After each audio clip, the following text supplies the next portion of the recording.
All right, we're back here with these two cabinets I bought. I got home from work early today, and as you can see, I kind of got into these. This one is completely apart, and I also attempted to strip the paint. So I'm going to show you what happened when I stripped the paint.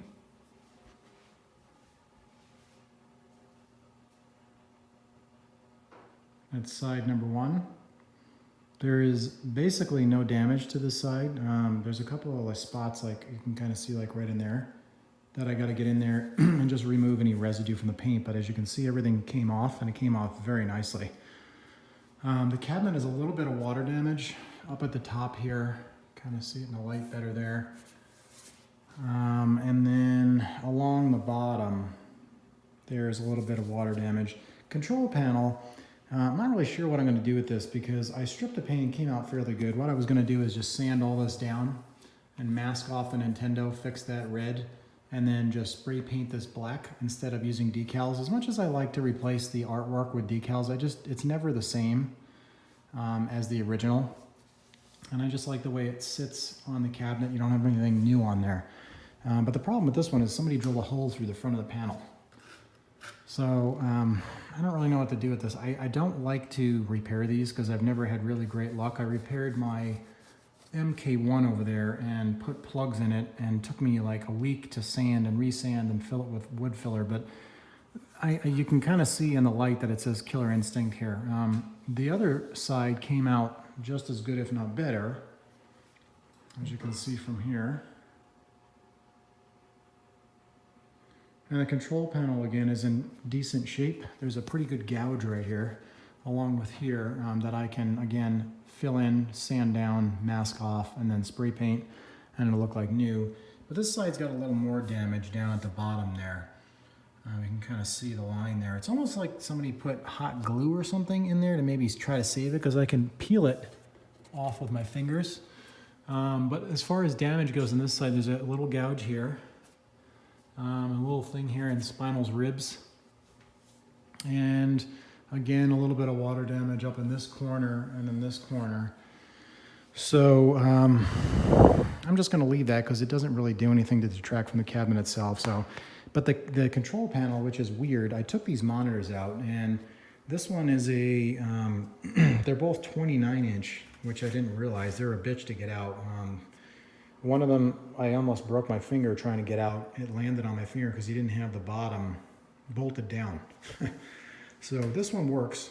This one I'll show you. You can see it's cracked right there in the back, and then it's cracked in the front too. This is a MacVision Tri-Mode 2729. As you can see that. I talked to the guy that repairs my monitors, and he said that if you can find a tube to put it in there. It's too bad because this is a nice monitor. I always wanted to see what a 27 or a 29-inch monitor look like in a Mortal Kombat, and I know that they fit now. So there's the other one. I'm going to drop these off tomorrow and see what he can do. After looking at this cabinet, I realized that this is actually a dedicated Mortal Kombat 4 cabinet. Looking at the wiring inside and the way it's designed and the way that the monitor bezel is held on, which is, here's a standard MK1, MK2, MK3, Killer Instinct 1 and 2. And then in MK4, they went to this other one where the screws actually come down in this groove right here. And then when you unscrew it, the friggin' bolts usually fall out in the back of the cabinet.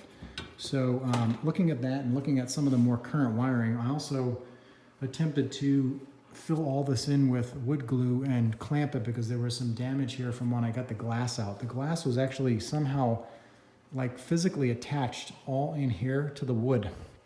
Never seen that before. I've never struggled to get the glass out, but I did get it out eventually. And again, this one has a 29-inch or 27, whatever, 27, 29 monitor. But the nice thing about this one is the control panel is a little bit better shape. I'm probably going to strip this one when I get some time, but the front of the panel, again, is a Killer Instinct. If you looked at it in the light, for some reason they took an MK4 off and put a Killer Instinct. You can kind of see, I don't know if you can in the light, there's a K here and it says Killer Instinct and there's no hole. So I might take this panel and put it on the other game if I can get it off and strip it nice, and if it's worth it. If not, I'll just fill in the other one with a plug and sand it down like I did this one, and then put a decal on it. This one's got a little more kind of like beat up. This is the one I got for free, but I mean, for free, what do you really get? You know, it's completely gutted inside, but I can tell by the wiring harnesses that this is an MK4. This is the way MK4 was laid out, was these different wires. And then the speakers are different. They're both the same size. I'm guessing that's stereo sound. I don't really know much about speakers, but I'm guessing that's what it is. So you kind of see a little bit of orange poking through right here from the MK4. And then this is the Dragon here. It looks to be a little larger than the MK2. I'm not sure if it is or not, but that's a good surprise because I don't have MK4. I have MK1, MK2, MK3, and this would be nice to kind of sneak over there if I could in that area. But that's what I was going to do with this Killer Instinct after I stripped the paint if it turned out nice. You can see the top here where I attempted to fill in a lot of the water damage that was on top with wood putty. So I'm going to really sand this down, make it look all nice, and then I'll go give this a clean coat of paint. And then the internals are all there, which is nice in this one. But for some reason they kind of hacked up the coin counter, which is over there. And then the MK1 style credit test button, which is right there. I'll open the door. Very odd. Never seen anybody do that. So that's from MK1. And then the coin counter, which is usually down in the coin door, is there. And then it has a dollar bill acceptor, and then this was here. So I don't know why you would cut this to put that one there. But, you know, some of these guys, they make such a hack of these things. It is what it is at this point. But most of the wiring harnesses are here. The Player 2 harness, the blue one, is gone. They kind of hacked that up. So Player 1 and Player 3 are here, but not the Player 2, which is fine. That's the one that goes directly to the PCB, right to the buttons. But you can kind of see this one, how the panel is kind of separated here. So I'll fill this all in with wood glue and clamp it, and it'll look like this never happened. But I'm going to have to fill in a lot of this with wood glue and putty and stuff. So this one's got a lot of work left to do on it, obviously, but I'm pretty happy with the way the paint's stripped, because that's the most difficult thing, is to put side decals on, and I really didn't want to do that.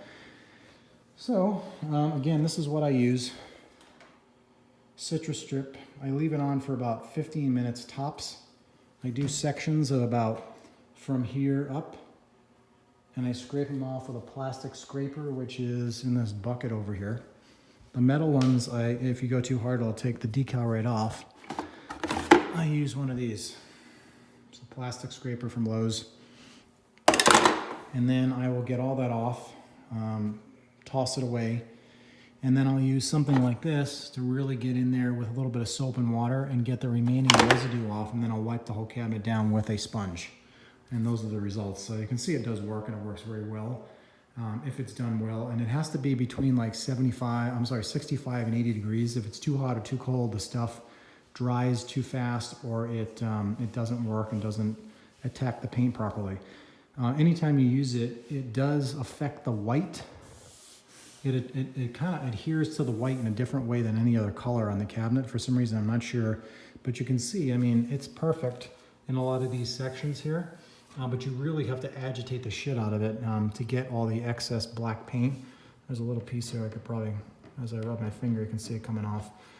But I just got the majority of it off. Usually what I do with these, I strip them down, then I clean them with like a mineral spirits, or not a paint thinner, something that's doesn't leave any residue, and then I'll wax them. I'll actually put a car wax on there, like a Carnauba wax, and it looks like new.